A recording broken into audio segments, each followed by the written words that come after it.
If domain 1 is about governance and domain 2 is about life cycle risk, then domain 3 is where all of it comes together in the real world. Domain 3, AI Risk Program Management, is the largest domain in the AAIR exam at 42%. It tests whether you can actually build and run an AI risk program. Not just understand the theory, but execute it. In this video, we'll go through risk scenario identification, treatment strategies, controls management, metrics, supply chain risk, and incident response. These are the skills that separate AI risk professionals from everyone else. Let's get into it. Domain 3 gets 42% of the exam, and that's deliberate. ISACA is testing whether you can operate an AI risk program, not just describe one. The subtopics span the full breadth of risk management practice: identifying risk scenarios, treating risks, managing controls, reporting metrics, managing supply chain risk, and handling incidents. Here's what makes Domain 3 different from traditional risk management.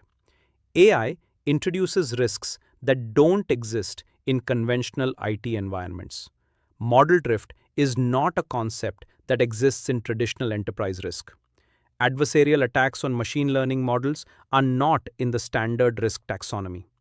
Prompt injection didn't exist as a risk category 5 years ago. Domain 3 tests whether you can apply risk management discipline, the processes you already know from frameworks like CRISC or CISM, to this new and evolving landscape.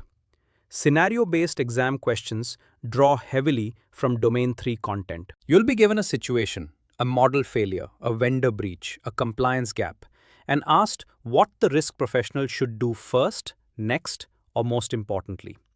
These questions test judgment, not just knowledge. That's the skill Domain 3 is designed to build. Risk identification in AI starts with a question: what could go wrong and why? For AI systems, the answer is more complex than for traditional IT because the failure modes are harder to predict. Risk scenario identification for AI must address threats at the model level: adversarial attacks, prompt injection, model theft. At the data level: poisoning, leakage, integrity failures. And at the infrastructure level: API vulnerabilities, compute dependencies, and vendor failures. Threat and vulnerability assessments need to be adapted for AI. Standard vulnerability scanning doesn't find model drift or algorithmic bias. You need AI-specific assessment techniques: bias testing, adversarial robustness evaluation, data provenance audits. Risk assessment methodology choices matter too. Quantitative approaches like Monte Carlo simulation give you probability distributions of outcomes. Qualitative approaches like expert elicitation and scenario workshops capture risks that don't have historical data to model from. For AI, you often need both, because many AI failure modes are novel and don't have actuarial history. And when scoring risk, adapt your traditional impact versus likelihood framework to account for AI's scale. An AI decision that affects 1 million users simultaneously has a very different risk profile from a manual decision affecting one individual. Once you've identified and assessed the risk, you have 4 choices, and the AAIR exam tests whether you can apply the right one to the right situation. Accept: the risk is within your organization's defined tolerance. You document it, assign an owner, and monitor it. This is appropriate for low-severity risks where the cost of mitigation exceeds the benefit. Avoid: you discontinue the AI use case entirely or redesign it to eliminate the risk. This is appropriate when a use case creates unacceptable legal, ethical, or reputational risk that cannot be adequately mitigated. Transfer: you shift the financial impact of the risk to a third party through insurance or contractual indemnification. Important note: transfer does not eliminate the risk. The reputational damage from a biased AI decision doesn't transfer with the financial liability. Mitigate: you implement controls to reduce the likelihood or impact of the risk. This is the most common treatment strategy and the one that generates the most exam questions. because it requires you to know what effective controls look like for specific AI risk scenarios. And remember, after treatment, residual risk must be documented and owned. The risk doesn't disappear. Someone must be accountable for accepting the residual exposure. Here's a question I hear often in risk management training. We have controls. Isn't that enough? No. Controls must be evaluated, selected, implemented, and validated. That's the full controls management lifecycle. Control types for AI map to the same categories as traditional IT controls. Preventive controls stop a risk from materializing. Think access controls on training data, bias testing before deployment, input validation for prompt injection. Detective controls identify when something has gone wrong. Model performance monitoring, anomaly detection, audit logs. Corrective controls respond to failures.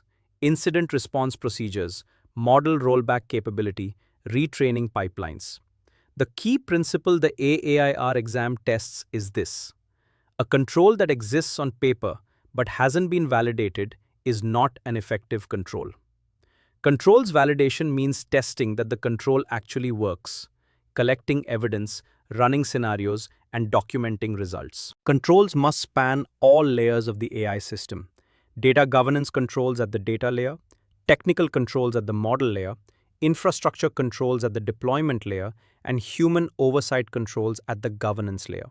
If any layer is uncontrolled, the entire system has a gap. You cannot manage what you cannot measure.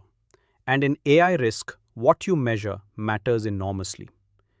Key risk indicators for AI programs should include model accuracy degradation thresholds. At what point does performance decline trigger an alert? Bias metric thresholds. At what level of disparate impact does the model require review? Incident rates. How frequently are AI-related incidents being reported and resolved? And drift alerts. What signals indicate that model behavior is diverging from expected norms? Executive dashboards must translate these technical metrics into business language. A CISO or CRO doesn't need to understand SHAP values. They need to understand whether the AI systems are performing within acceptable risk tolerances and whether the program is catching issues before they become crises.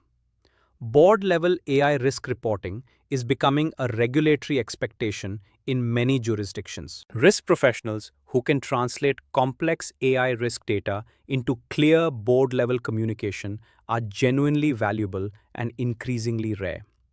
And continuous monitoring is the baseline expectation.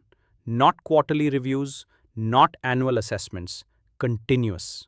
Because AI systems can fail fast and at scale, and the monitoring must match the speed of the risk. Let's talk about something that catches many organizations off guard: the risk embedded in the AI systems they didn't build.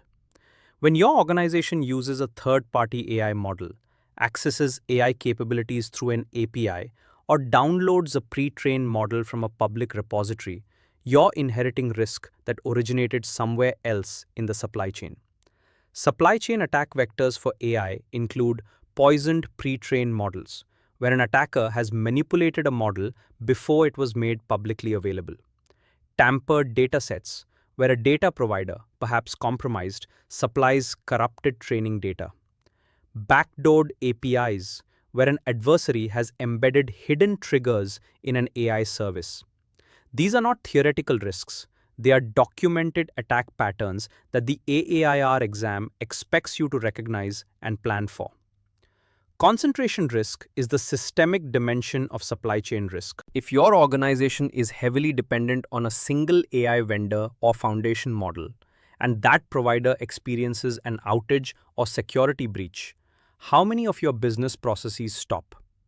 Contractual safeguards are your primary control for third-party AI risk. SLAs must define performance thresholds, bias tolerances, data usage rights, IP ownership, and incident response obligations. If your AI vendor contracts don't address these, you have a risk management gap. The final subtopic in Domain 3 is also one of the most practical. What do you do when something goes wrong. AI-specific incident response plans must go beyond traditional IT incident response. They need to address model failure scenarios. What happens when a model starts producing harmful outputs at scale? Bias events. What happens when a discriminatory pattern is discovered in production? Data breaches involving training data. What notification obligations apply? Business impact analysis for AI means identifying which AI systems are business critical. What is the recovery time objective if this system goes down? What is the recovery point objective? How much data loss is acceptable? For an AI system embedded in a real-time loan decisioning process, the RTO might be measured in hours. For an internal analytics model, it might be days. Integrating AI failure scenarios into the enterprise BCP means your continuity planning isn't just about server failures and natural disasters. It's also about model failures, adversarial attacks, and AI governance crises. And post-incident review is mandatory. Root cause analysis, lessons learned, risk register updates. The incident should make your AI risk program stronger, not just be resolved and forgotten. Domain 3 is where theoretical AI risk knowledge becomes operational excellence, and that's exactly what AAIR is designed to validate.